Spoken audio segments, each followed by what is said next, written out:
उधर तो नहीं जा पाओगे, तालाब बना दिया। जी नमस्कार, मैं आपका भाई, आपका साथी एसके चौबे आज विधानसभा पटेल नगर के वार्ड 85 के गायत्री कॉलोनी इसको कह सकते हैं में पोल खोल नंबर 7 में आप सभी का स्वागत करता हूं। आपको आज बताना चाहता हूं कि राजकुमार आनंद जी द्वारा कितने सुंदर सुंदर काम क्षेत्र में किए जा रहे हैं। जहां सड़क की ज़रूरत है वहां पे सीधे बैतरणी को उतार दे रहे हैं, और जहां पे पानी की व्यवस्था है वहां पे लोग प्यासे मर रहे हैं।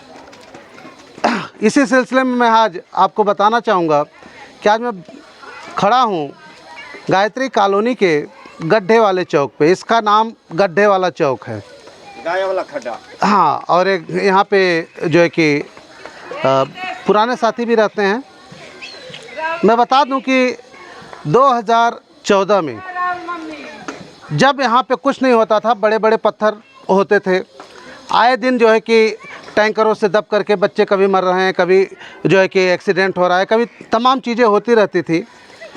जिसके बाद संगठन अपना टीम फाटक के लोग इस सड़क को बनाने के लिए संघर्ष करना शुरू करते हैं, और संघर्ष भी छोटा मोटा नहीं, लगभग 1.5 साल में 7 प्रदर्शन किए। चाहे उसके लिए हमें इंद्रलोक स्लम को घेरना पड़ा, चाहे आईटीओ पे प्रदर्शन करना पड़ा। अंततः इसको बनाने के लिए स्लम विभाग तैयार हुआ, लेकिन इस कॉलोनी पे मुकदमा था, गायत्री कॉलोनी पे डीडीए का मुकदमा चल रहा था, जिसकी वजह से लोगों ने विभाग ने काम करना बंद कर दिया। यहाँ पे चीफ इंजीनियर डूशुप का विजिट हुआ, लेकिन आने के बाद जैसे उन्होंने लोगों के पहचान पत्र देखने के बाद उन्होंने सीधे बताया कि चौबे जी, यहाँ पे तो इस एरिया पे तो मुकदमा चल रहा है, इस पर काम हो ही नहीं सकता।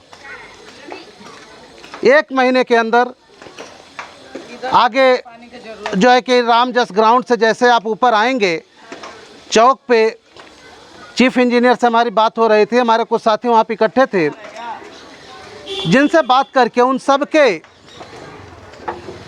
खाते पोस्ट ऑफिस में खुलवाए गए, और जिसमें यफ ब्लॉक पंजाबी बस्ती का नाम एड्रेस कराया गया। गायत्री कॉलोनी उनके पहचान उससे हटाया गया, और उसी पोस्ट ऑफिस के पासबुक के आधार पे उनका पहचान पत्र दोबारा बना, उसी पे उनका आधार कार्ड बना, जिसके बाद ये एरिया यफ ब्लॉक पंजाबी बस्ती हो गई। गायत्री कॉलोनी का एरिया चला गया कठपुतली कॉलोनी में, फिर एरिया फ्री हुआ। जिसके बाद जब मैं स्लम विभाग के लोगों को पकड़ा, वो अंत में मजबूर हो गए यहाँ पे काम करने के लिए। फिर रामजस ग्राउंड से लेकर के फाइल है जिसका नाम है इस सड़क को बनाने के लिए रामजस गेट से गुड्डी सिंह के घर तक का सड़क की रोड का फाइल है, टेंडर है, सब कुछ है। ये टेंडर लगा 2015 में। 2015 में टेंडर लगता है, और फिर 2016 में काम शुरू करना था, लेकिन वो काम उस समय शुरू नहीं हो पाता राजनीतिक कारणों की वजह से। 68 लाख के काम को, जो कि गुड्डी सिंह के घर तक होना चाहिए था, हजारी लाल चौहान जी लाते लाते यहाँ पे मामा चक्की के और पहले तक रुक गया। विभाग को मैं बताता रहा कि श्रीमान जी, यहाँ पे नेचुरल फॉल है, बारिश होता है, पानी कहाँ चला जाता है किसी को नहीं पता। आपको अभी जो ड्रामा आप लोग कर रहे हो कि मुझे संप वेल लगाना है, संप वेल लगाना है, इसकी अभी शायद आवश्यकता नहीं है। अंततः उन्होंने जो है कि नालियों का प्रोविज़न दिया उधर, और जबकि टेंडर में बाकायदे नाली है, बाकायदे सड़क है, रामजस गेट से लेकर के, ग्राउंड से लेकर के गुड्डी सिंह के घर तक का। और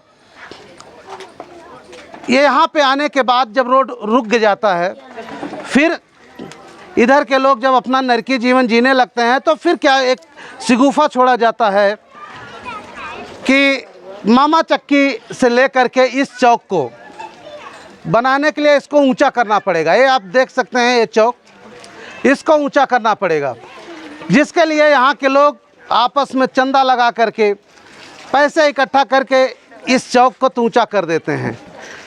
ऊंचा करने के बाद भी इनका जो है कि नियत एकदम क्लियर नहीं होता है। मजबूरी में ये लोग जब अपना किसी तरीके से घुट घुट के जीवन व्यतीत कर रहे होते हैं, और अंत में जब फिर राजकुमार आनंद जी के ऊपर दबाव पड़ता है, तब वे अपना कुछ मटेरियल ला करके एक इस चौक का निर्माण कराते हैं। चौक का निर्माण कराते हैं और इधर देखिए ये चौक बना हुआ है, यहीं तक है मुझे लगता है, यहाँ से यहाँ बना दिया गया। और इसके इधर क्या हाल है कि पूछे मत। लोगों के घरों में देखिए अभी वो ईंट से जुड़ाई करके पानी को रोका गया, नहीं तो शायद उनके घरों में पानी जा रहा था, वो रोका गया।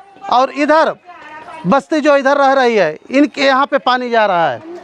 ये जो राजकुमार जी ने एक नया इन लोगों को तोहफा दिया है, इसके लिए मैं उनका जो है कि बहुत बहुत धन्यवाद जो है कि कहूँगा, उनको इस चीज़ की बधाई देता हूँ कि आप जहाँ पानी नल से जल देने की बात किए थे, आप नल से जल नहीं, आप तो तालाब ही बनवा दे रहे हैं। पानी का जल देते हो। आपको बहुत बहुत बधाई।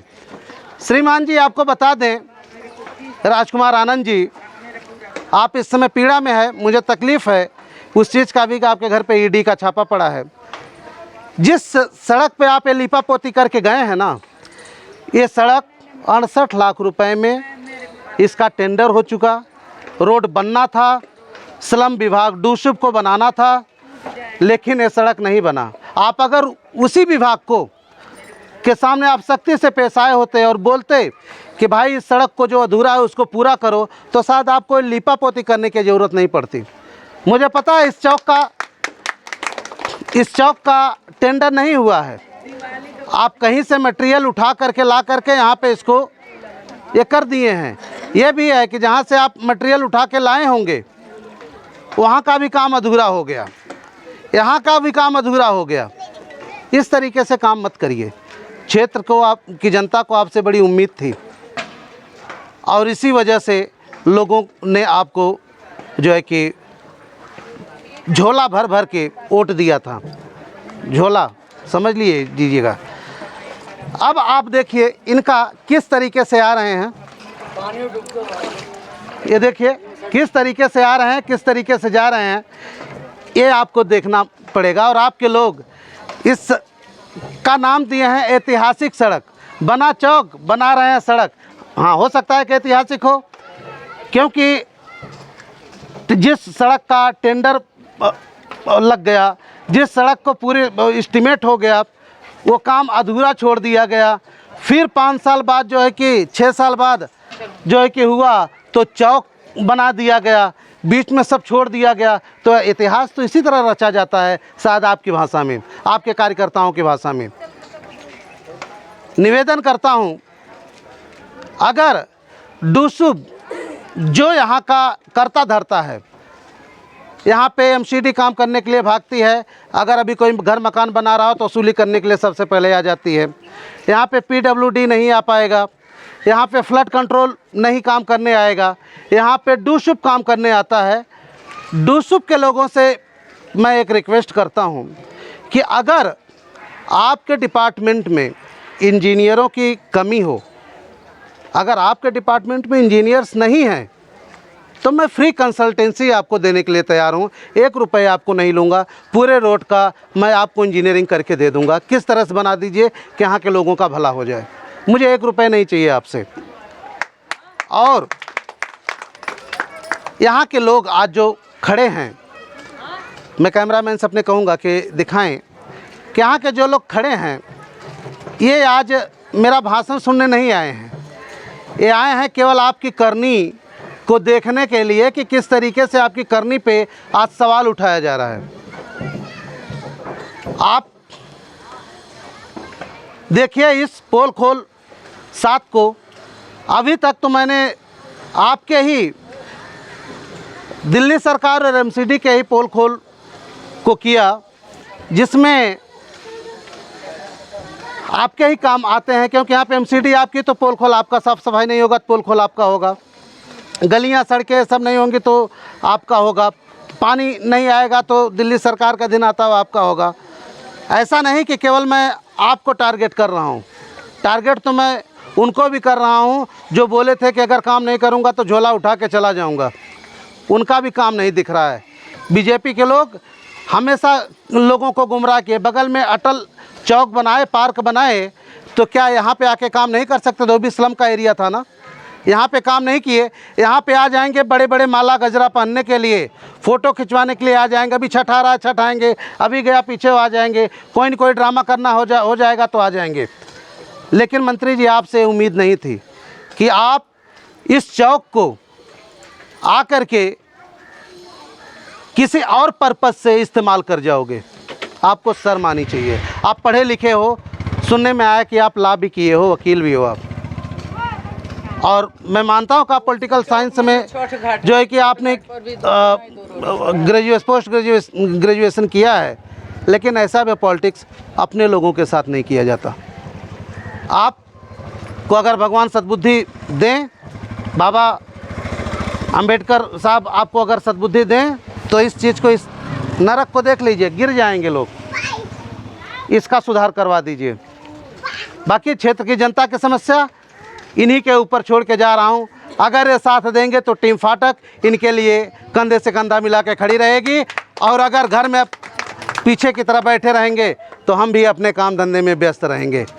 आप संघर्ष करो, हम सब आपके जो है कि बीच आए हैं अपने साथियों संग।